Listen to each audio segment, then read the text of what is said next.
संहारं त्रिनेत्रं क्षत्रियायुधं त्रिजन्म पाप संहारम् एकबिल्वं शिवार्पणं त्रिशाखैर्बिल्वभद्रै च अच्छित्रै कोमलै शुभै तव पूजां करिष्यामि एकबिल्वं शिवार्पणं दण्डिकोटिसहस्राणि किल पर्वतकोटयः काञ्चनं शीलदानेन एकबिल्वं शिवार्पणं काशीक्षेत्र निवासं च कालभैरव दर्शनं प्रयागे माधवं दृष्ट्वा एकबिल्वं शिवार्पणम्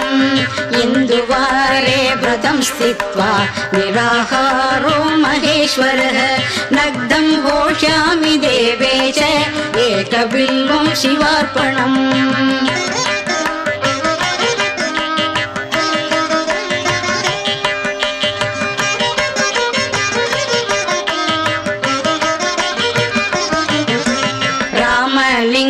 प्रतिष्ठा च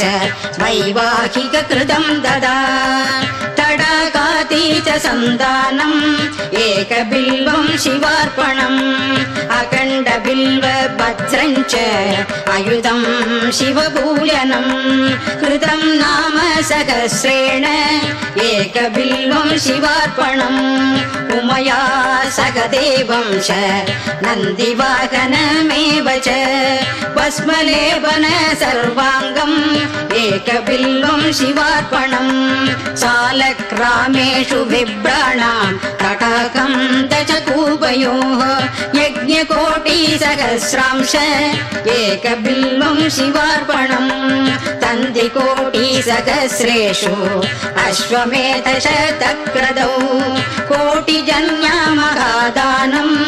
एकबिल्वं शिवार्पणम्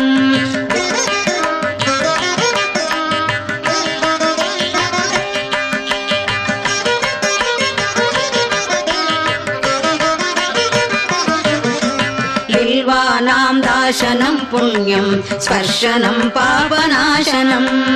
अघोर पाप संहारम् एकबिल्वं शिवार्पणम् सहस्रवेद पाठेषु ब्रह्मस्थापनमुच्यते अनेक व्रतकोटीनाम् एकबिल्वं शिवार्पणम् अन्नदान सहस्रेषु सहस्रोपनयनं ददा अनेक जन्म पापानि एकबिल्वं शिवार्पणम् बिल्वस्तोत्रमिदं पुण्यं यः पठेत् शिवसन्निधौ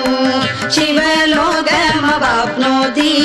एकबिल्वं शिवार्पणम् दर्शनं बिल्ववृक्षैः स्पर्शनं पापनाशनम् अघोर पाप संहारम् एकबिल्वं शिवार्पणम्